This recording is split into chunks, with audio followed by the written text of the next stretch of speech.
ümumiyyətlə Kant da transandentaldan bəhs edir və Molla Sədra da transandent deyilən həmən mütəaliyə kəlməsindən bəhs edir.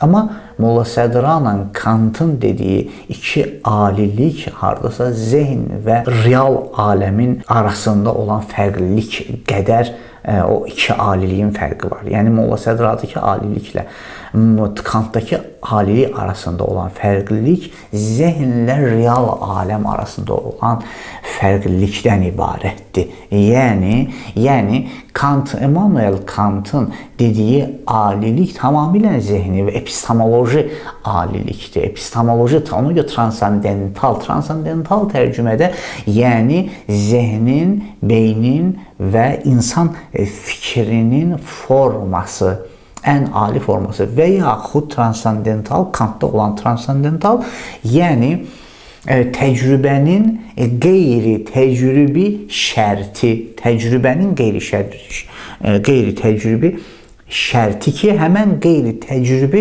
real aləmdə yoxdur, təcrübədə yoxdur, təcrübə ilə heç bir əlaqəsi yoxdur, ancaq zehnidir və epistemolojidir. Yəni metafizikal deyil, tamamilə epistemolojidir, zehnə aiddir. Amma Molla Sədrada olan transandent xarici reallığa aiddir. Molla Sədranın dediyi transandent vücuddur, varlıqdır, həqiqətdir, mütləq bir varlıqdır, ali varlıqdır, bu həqiqətdə var. Nəinki mənim zehnimdir, nəinki mənim zehnimin çərçivəsidir. Kantda olan alilik zehnin çərçivəsidir, zehnin xarici, tanınmaz və pərakəndə olan xarici aləmə verdiyi formadır, o pərakəndəliyə verdiyi nəzmdir, nizamdır.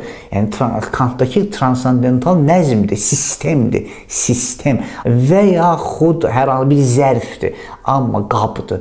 Amma Molla Sədranın transandenti sistem deyil, sistemi doldura bilən mühtəvadır, məğzdir, həqiqətdir, reallıqdır. Ona görə hikmət mütəaliyə, yəni ali varlıqlar haqqında bəhs edən elm.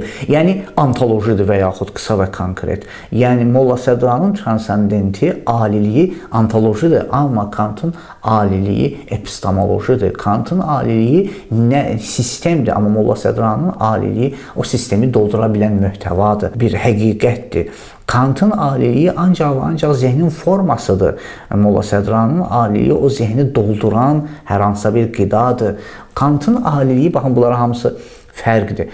Kantın aliliyi təcrübəyə qarışa bilməz, tamamilə təcrübədən kənarda, tamamilə təcrübəni bizə başa salmaq üçün lazım olan şərtdir. Amma Molla Sədranın aliliyi hər hansısa bir şey üçün vasitə deyil, alət deyil, özü bir hədəfdir, özü bir həqiqəti. Nəinki nəyisə bizə başa salmaq üçün lazımdır. Yox, özü bir həqiqətdir ki, onu başa düşməlisən. Kantın aliliyi başa düşən, dərk alətidir. Amma Molla Sədranın aliliyi dərk olunan obyektdir. Baxın, elə biləm kifayətdir bu iki məsələ arasında olan fərq.